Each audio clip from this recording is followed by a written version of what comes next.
हैं।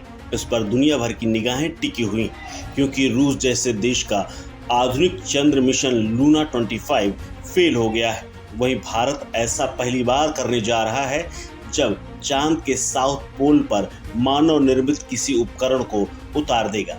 ये मिशन पूरी दुनिया के लिए नई उम्मीद बनकर उभरेगा, लेकिन ये मिशन इतना भी आसान नहीं क्योंकि चंद्रयान उस हिस्से में उतरने जा रहा है जहां तक दुनिया का अब तक कोई देश नहीं पहुंच पाया है। रूस के चांद मिशन लूना 25 के प्रयास से स्पष्ट है कि रूस की चंद्रमा के प्रति रुचि बढ़ गई है। 50 साल पहले तत्कालीन सोवियत संघ ने लूना मिशन की शुरुआत की थी। 1976 में लूना 25 चंद्रमा की सतह पर उतरने वाला आखिरी अंतरिक्ष यान था।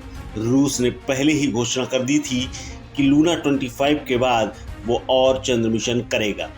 इसी दशक में लूना सीरीज में कम से कम 3 और अंतरिक्ष यान भेजे जाने की उसकी योजना है, लेकिन चांद को गले लगाना किसी कारनामे से कम नहीं है। रूस का ताजा अंतरिक्ष यान लूना 25 चांद पर लैंड करने से पहले ही क्रैश हो गया।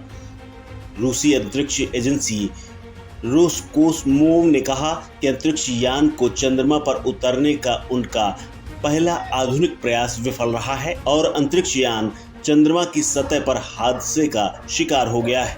ये ठीक वैसा ही है जैसे कुछ साल पहले चंद्रयान 2 के साथ हुआ था। रूस की विफलता के बाद एक बार फिर चंद्रमा पर अंतरिक्ष यान की सॉफ्ट लैंडिंग में होने वाला खतरा सामने आ गया है। हालांकि चंद्रमा पर 20 से ज्यादा बार अंतरिक्ष यान की सफल लैंडिंग हो चुकी है। 6 बार तो इंसानों ने भी चंद्रमा पर कदम रखा है, लेकिन अब तक मून मिशन की फुल प्रूफ तकनीकी किसी के पास नहीं है।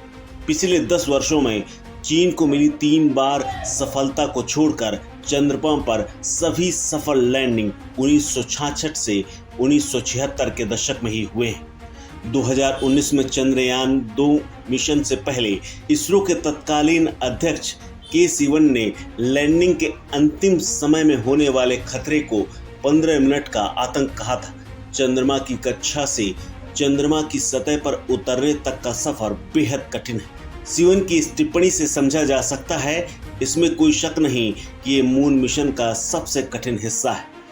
पिछले 4 वर्षों में 4 देश भारत, इजराइल, जापान और रूस के सरकारी और निजी अंतरिक्ष एजेंसियों ने अपने अंतरिक्ष यान को चंद्रमा पर उतारने की कोशिश की है और सभी असफल हुए हैं। इनमें से प्रत्येक मिशन को अंतिम चरण में लैंडिंग प्रोसेस के दौरान समस्याएं हुई हैं और सभी यान चंद्रमा की सतह पर दुर्घटना का शिकार हुए हैं। इसरो के चंद्रयान 2, इजराइल के बेरेशित, जापान के हकुतो R20 लगभग खराबी के कारण उचित समय पर उचित गति हासिल नहीं कर पाए थे, यानी उनकी स्पीड तेज थी।